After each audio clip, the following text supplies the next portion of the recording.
Hey everybody, Will Fix here. Today we're going to talk about XRP and XLM and a little bit about gold and silver. We're going to cover an article that I found on x.com, and let's take a look at it and listen to this video and see what it has to say. It's very interesting.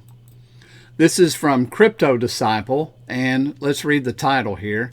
XLM, XRP, silver and gold backed currency, everything going to zero.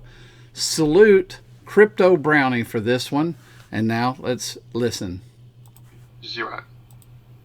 Everything will go to zero. It's a cyber crash. So the White House will crash everything, including the stock markets, everything.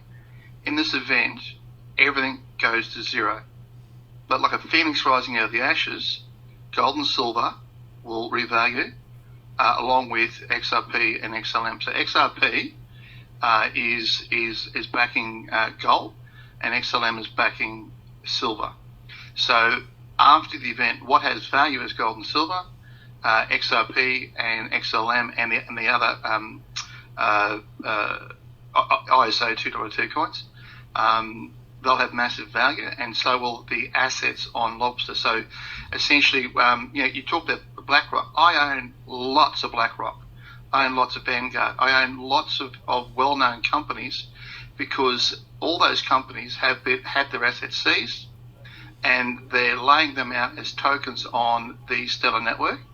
And if it wasn't true, then all these big companies would be up in arms and saying it's a lie. It's not true. No one is. I mean, I own a lot of BHP, a lot of mining companies. One, because that's going to be huge after the event as we rebuild, but you don't see any mining company, saying it's not true. So that tells you everything you need to know. So this is definitely seized assets, and people are positioning themselves.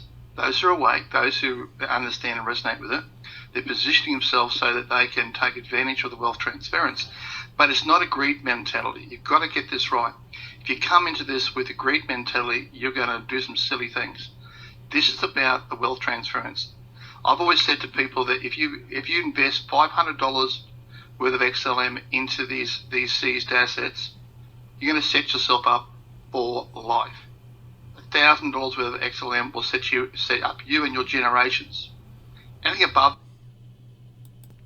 Isn't that interesting to see that type of article?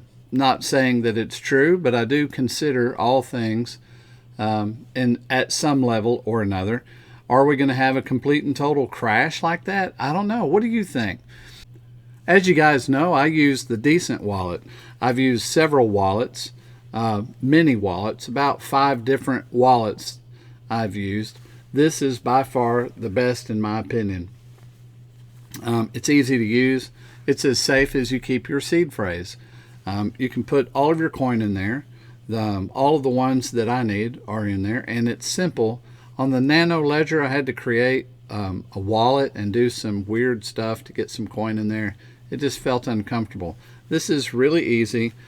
It also will Bluetooth with your phone, and the app that they provide that you can download, you get the whole screen of your phone to use to view your coin. They have trading tools on there as well. And I don't know if you've seen, but they also have a card. Study the card and see if that fits your needs. Anyway, use the link in the description. It'll save you some money if you need a wallet, and it's there for you to use. Tell me in the comments what you think. Are we going to have a complete wipeout and restart? What do you think about this article? Let me know. I might put a poll up, but let's do it this way. If you believe everything's going to get wiped out and cryptocurrency is going to start everything over, so to speak, or everything's going to be revalued, put a 1 in the comment. And if you think, no, that's not true, we'll probably have something happen, but it won't be all that dramatic, then put a 2 in the comment section for me. Now here's another interesting article. Some of these you guys may say it's a conspiracy, but it could be. I really don't know. Tell me what you think. On this second one, tell me what you think. This video is talking about Bitcoin going to zero, which I believe will be impossible to go to zero. You know, that's impossible because there's a bunch of coin that people don't even, know how to get to. So it won't go to zero, but I know what they're trying to say. So they're not being technical, but they're talking about Bitcoin dumping out and all that money going to Stellar. So listen to this. This is pretty interesting. Tell me what you think in the comments. Again, this Bitcoin going to zero narrative is just like the narrative I said about Zimbabwe saying gold-backed currency. Is it going from a value of billions of dollars to zero? No. The value is being transferred over. But the appearance is that you'll see the original Bitcoin appear to crash and disappear.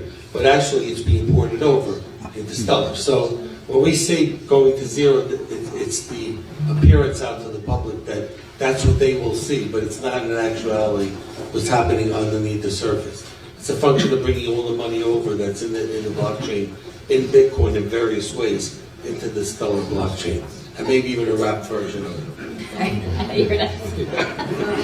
Well, technically, the caveat is it will go to zero because of the fault tolerance. Because if you can't support all the hashes, then it doesn't function. So that's when it does actually crash to zero. But more importantly is PPFT. And this is what I was trying to allude to when I was with, I think it was maybe also another Ben interview, and I talked about the museum. Because if you guys remember from last year, I don't remember what month it was, but it might have been maybe summer-ish, summer going into fall last year. We talked about the wallet bridges. Right? We talked about how a lot of the white hats are doing various beta tests with the ledger right now, and things are getting a little bit wonky. It's because in the future, they've already confirmed that both the soft wallets and the hard wallets, which means both online and offline wallets, they're all going to get reprogrammed, right? And you can reprogram because of things like Red Hat and Prettier.js, right? All of those things that we've been talking about for over a year now. Those are what's going to allow them to go and hijack those programs and reprogram it. So after PBFT is enacted, those wallets physically cannot hold Bitcoin or Ethereum or the other assets. So if you don't have a wallet that can store your coins, you don't have the coins. That's why I refer to it as a museum, because if the ledger still exists, if they don't destroy the ledgers, it'll just literally be a website in the universe that can say, I once used to own that painting. Tell me what you think about that. I mean, part of me goes, that's complete BS, but I've heard stuff before that I thought was BS, and then it came out to be true, so I don't know. I watch this stuff. Tell me what your value of something like this is. I just wanted to bring it to you and let you see it. Some of y'all may not have known of this particular thing, but if it's true, it's absolutely positive for XLM. I hold XLM. I have a Lobstr wallet. I don't really know if this is going to happen, but if it does, I guess I'm prepared, So some of this stuff seems kind of weird and odd, and I don't know exactly where they're coming from. If any of you guys know anything more and can give me any clues towards the end, towards what this is discussing and talking about, I'd like to know that. So tell me what you think about this particular video. We'll use the numbers 3 and 4. If you believe that this is a possibility and a high possibility, put a 3 in the comments. And if you think this is horse manure, put a 4 in the comments, and let's check that out and see what's up. Hey, thanks for spending some time with me. Love you guys. Give me a like and the subscription. Please subscribe. I like to see the channel grow. You guys have a good day. I'll see you next video.